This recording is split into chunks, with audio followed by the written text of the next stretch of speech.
এত কাছে তবু কতই না দূরে, এত আলো তবু কতই না অন্ধকার, এত আনন্দ তবু কতই না বিষাদ। হলো না তো আর্জেন্টিনার, হলো না তো লিওনেল মেসির। বিশ্বকাপ ফাইনালে স্পেনের বিপক্ষে তারা লড়াই করেছিল একতাবদ্ধ হয়ে, লড়াই করেছিল দাঁতে দাঁত চেপে, এবং স্পেনকে তো তারা ঠেকিয়েই দিয়েছিল। 90 মিনিট ঠেকিয়ে দিয়েছিল। একজনের কমে পরিণত হওয়ার পরেও লাল কার্ডে এনজো ফার্নান্ডেজের অতিরিক্ত সময়ের প্রথম 15 মিনিটও ঠেকিয়ে দিয়েছিল। যখন মনে হচ্ছিল আর 15টা মিনিট পেরোলেই টাই ব্রেকার, তখনই স্পেন করে ফেলে তাদের জয়সূচক গোলটা। ফেরান তোরেস স্প্যানিশ ফুটবল রূপকথার চিরন্তন অংশ তিনি হয়ে যান। আর্জেন্টিনার ফুটবল দুঃখের আরও একটা কারণ তিনি হয়ে গেলেন। স্পেনকে অভিনন্দন দ্বিতীয়বারের মতো বিশ্বকাপ জয়ের জন্য। 2010 সালে যেই বিশ্বকাপটা তারা জিতেছিল, এই অতিরিক্ত সময়ের গোলে গিয়েই, আন্দ্রেস ইনিয়েস্তার গোলে, 2026-এ সেইটার পুনরাবৃত্তি করলো তারা ফেরান তোরেসের গোলে এই অতিরিক্ত সময়ে গিয়েই।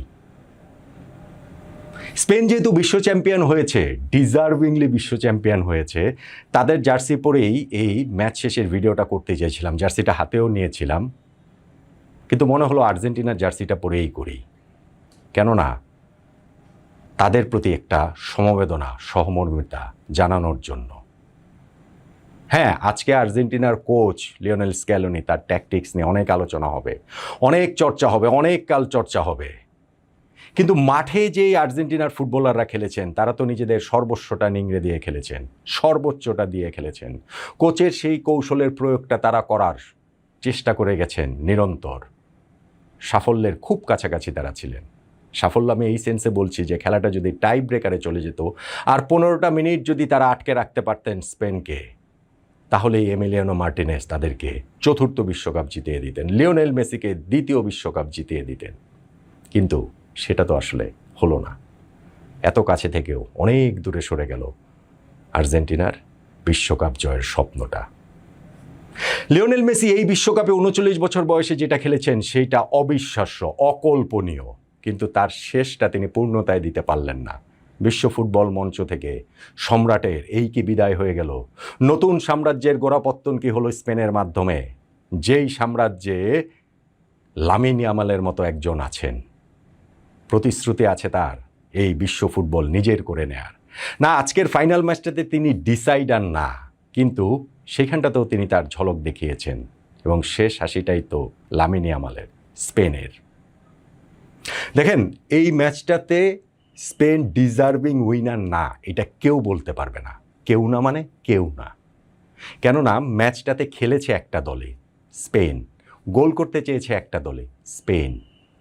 আর আর্জেন্টিনা মনে হচ্ছিল প্রথম থেকেই তাদের খেলাটা টাই ব্রেকার পর্যন্ত নিয়ে যাওয়ার। হ্যাঁ, এনজো ফার্নান্ডেজ যখন লাল কার্ড খেয়েছে অতিরিক্ত সময় গিয়ে, তখন তারা ওই টাই ব্রেকারের চেষ্টা করতে পারে, কিন্তু 90 মিনিট জুড়েই সেটা করলো। একটা শটও স্পেনের গোলবারে তারা নিতে পারলো না। স্পেনের ক্রেডিট রয়েছে, ডেফিনেটলি ক্রেডিট রয়েছে, এবং তারা তাদের সেই অ্যানাকোন্ডা গ্রিপের মাধ্যমে আর্জেন্টিনাকে একেবারে শ্বাসরোধ করে ফেলেছিল। কিন্তু তারপরও যেই দলটাতে লিওনেল মেসির মতো প্লেয়ার রয়েছেন, যেই দলটাতে এত এত ওয়ার্ল্ড কাপ উইনার রয়েছেন, কত বিশ্বকাপের সেই বিজয়ীরা সবাই রয়েছেন, সেই দলটা কেন স্পেনের বিপক্ষে এই রকমভাবে তাদের কৌশলটা সাজাবে? স্পেন যদি এই বিশ্বকাপ ফাইনালটা ডিজার্ভিংলি জেতেনি কেউ বলে, সেটা আসলে ভুল বলা হবে। অনেক সুযোগ তারা পেয়েছিল। এমিলিয়ানো মার্টিনেজ আজকে গিয়ে তিনি তার ওয়ার্ল্ড কাপে বেস্ট পারফরমেন্সটা দিয়েছেন। স্পেশালি একেবারে শেষ সময়ে লামিন ইয়ামালের ফ্রি কিকটা নির্ধারিত সময় শেষে যেইভাবে তিনি ঠেকিয়েছেন, সেইটা ছিল দুর্দান্ত। হ্যাঁ, স্পেন অনেকগুলো যে তাদের প্রচেষ্টা, সেই প্রচেষ্টাগুলো তাদের এমি মার্টিনেজের মোটামুটি সরাসরি গিয়েছিল, সেইটা সেভ করার মতোই, কিন্তু স্টিল ওয়ার্ল্ড কাপের মতো স্টেজে, ফাইনালের মতো স্টেজে কোথাও না কোথাও তো ভুলচুক হয়ে যেতেই পারত। হয়তো এমি মার্টিনেজও নিজেকে তৈরি করছিলেন সেই টাই ব্রেকারের জন্যই, কিন্তু সেই পর্যন্ত তার যাওয়াই হলো না। স্পেনের ওই যে এত এত সুযোগ, ধরেন একেবারে শুরুতেই মিনিট 5 মধ্যেই লামিন ইয়ামাল যে 1-2 পেয়ে গিয়েছিলেন এই এমি মার্টিনেজকে, সেই শটটা লিচান্দ্রো মার্টিনেজের গায়ে লেগে এমি মার্টিনেজ সেভ করলেন। ওই থেকে যে তাদের শুরু হলো আক্রমণ, অবিরত তারা আর্জেন্টিনার উপরে আক্রমণ করেই গিয়েছে, কিন্তু গোলটা তারা পাচ্ছিল না। আমি এই ফাইনালের প্রিভিউতে অনেকগুলো ভিডিওতে বলেছি এই স্প্যানিশ টিমটার মধ্যে সব আছে, শুধু গোলটা নেই। গোলটা তারা আসলে কিভাবে পাবে? এই গোল তো আর্জেন্টিনার আছে। এই গোল তো আর্জেন্টিনা এই ওয়ার্ল্ড কাপে 19টা গোল করেছে, সবচেয়ে বেশি গোল করেছে, কিন্তু সেই গোলের চেষ্টাটা পর্যন্ত তারা করলো না। এবং সেইখানটাতে গিয়ে আপনি যদি ফুটবলীয় পার্সপেক্টিভ থেকে দেখেন, তাহলে তো শেষে যা হবার সেটাই আসলে হয়ে গেছে। হ্যাঁ, এনজো ফার্নান্ডেজের যে লাল কার্ড সেটা নিয়ে কথা বলতে পারেন। ফার্স্ট ইয়েলো কার্ড তিনি পেয়েছেন ডিজার্ভিংলি, সেকেন্ড ইয়েলো কার্ড তিনি যে পেয়েছেন সেইটাও যে ডিজার্ভিংলি পাননি আমার কাছে মনে হয় না। আমার কাছে মনে হয় সেইটাও অবভিয়াস ইয়েলো কার্ড। ফলে এনজো ফার্নান্ডেজ ওইখানটাতে পুরো আর্জেন্টিনা দলকে বিপদে ফেলে যান। আমি একটা জায়গার কথা একটুখানি আপনাদের মনে করে দিতে চাই যে আর্জেন্টিনার এই ম্যাচে অ্যাপ্রোচটা প্রথমার্ধ যেমন তেমন, সেকেন্ড হাফের শুরুতেই তারা যখন লিয়ান্দ্রো পারেদেসকে নামিয়েছে এবং সেইখানটাতে সেকেন্ড হাফের একদম শুরুতে একটা যে টাসল হলো ওই অফ দ্য বল, একটা ফ্রি কিক হলো মাঝ মাঠে, সেইখানে তোরেস পারেদেস তিনি অকারণে দানি অলমোকে একটা ধাক্কা মেরে হলুদ কার্ড খেলেন।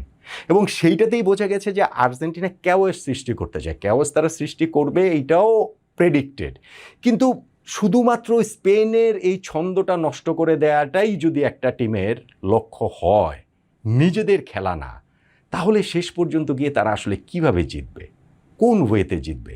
লিওনেল মেসি 20 বছর, আরও বেশি তো, লিওনেল মেসির ক্যারিয়ারে তো একদম শুরু থেকেই তার দেখছি 20-22 বছর ধরে। আমি মনে করতে পারি না ক্লাব দল, জাতীয় দল সব মিলিয়ে কোনো দিন লিওনেল মেসি এতটা নিষ্প্রভ ছিলেন, এতটা তাকে ছায়ার মতো লেগেছে। এবং অবশ্যই সেইখানটাতে স্পেনের ক্রেডিট রয়েছে, অবশ্যই সেখানে রদ্রির হিউজ ক্রেডিট রয়েছে, এবং এই ম্যাচটাতেও তিনি সিংহের মতো একটা পারফরমেন্স উপহার দিয়েছেন।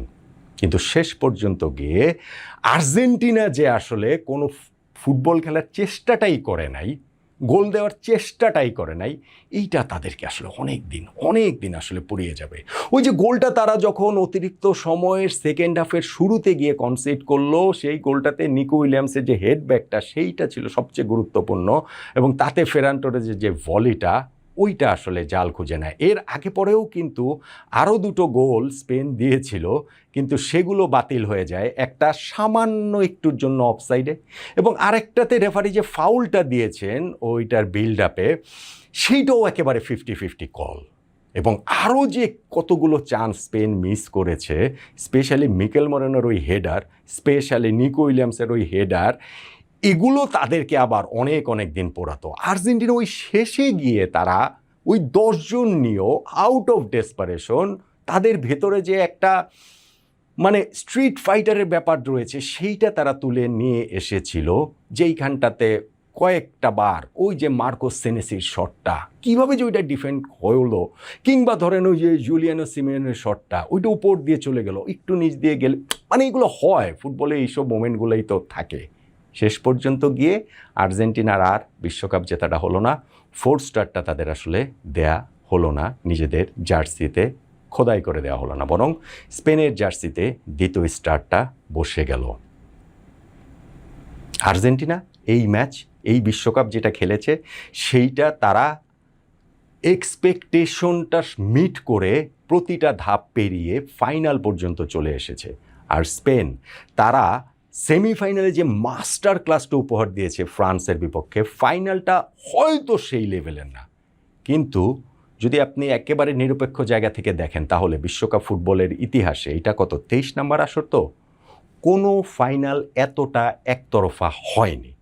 কোনো ফাইনাল না মানে কোনো ফাইনাল না, একটা দলই শুধু গোল করতে চেয়েছে, অন্য দলটা শুধু ডিফেন্ডই করতে চেয়েছে, কতক্ষণ আর আর্জেন্টিনা তাই আর শেষে গিয়ে পারেনি।